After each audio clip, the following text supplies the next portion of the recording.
नमस्ते दोस्तों, स्वागत है हमारे चैनल पर। आज हम बात करेंगे बांग्लादेश में हाल के सियासी उथल पुथल की, जहां तख्ता पलट की आहट सुनाई दे रही है। क्या है इसके पीछे का सच? कौन कौन से ताकतें हैं इस खेल में शामिल और इसका भारत पर क्या असर हो सकता है? 2024 में बांग्लादेश ने एक बड़े सियासी भूचाल का सामना किया।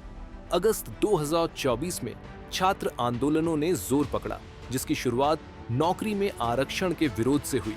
लेकिन ये आंदोलन जल्द ही हिंसक हो गया और शेख हसीना, जो करीब 2 दशक तक बांग्लादेश की प्रधानमंत्री रहीं, को इस्तीफा देकर देश छोड़ना पड़ा।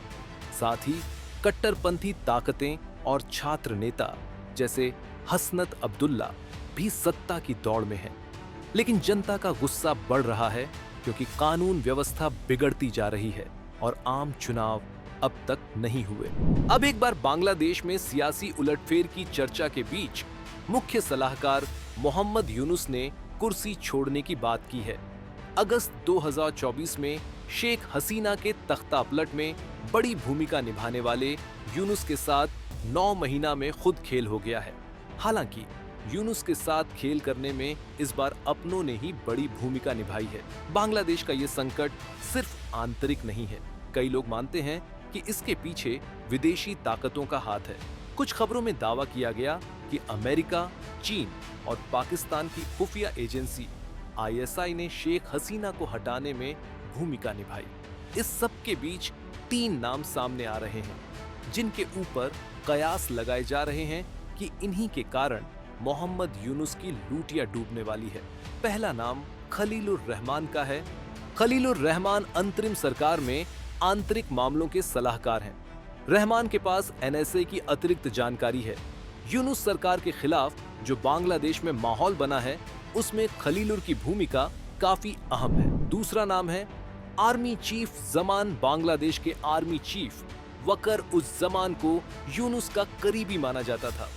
बांग्लादेश में जब शेख हसीना ने कुर्सी छोड़ी थी, तब जमान ने यूनुस को चीफ सलाहकार बनाने में अहम भूमिका निभाई। लेकिन 2025 की शुरुआत में दोनों के रिश्ते खराब हो गए। तीसरा नाम खालिदा जिया का बताया जा रहा है। पूर्व PM खालिदा जिया ने इसी महीने की शुरुआत में लंदन से ढाका की वापसी की। खालिदा के ढाका में आते ही उनकी पार्टी एक्टिव हो गई। खालिदा की पार्टी BNP बांग्लादेश की सबसे बड़ी पार्टी है।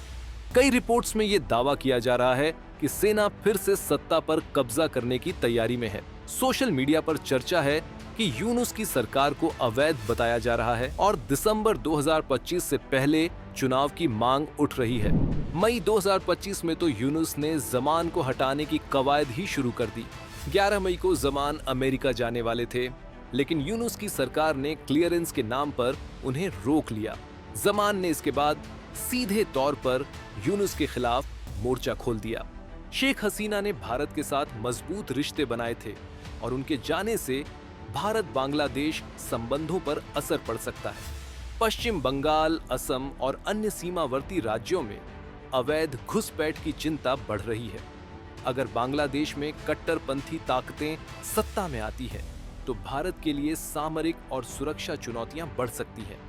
तो दोस्तों, बांग्लादेश की ये सियासी अस्थिरता न सिर्फ वहां के लिए बल्कि पूरे दक्षिण एशिया के लिए एक बड़ा सबक है। क्या सेना फिर सत्ता हथियाएगी?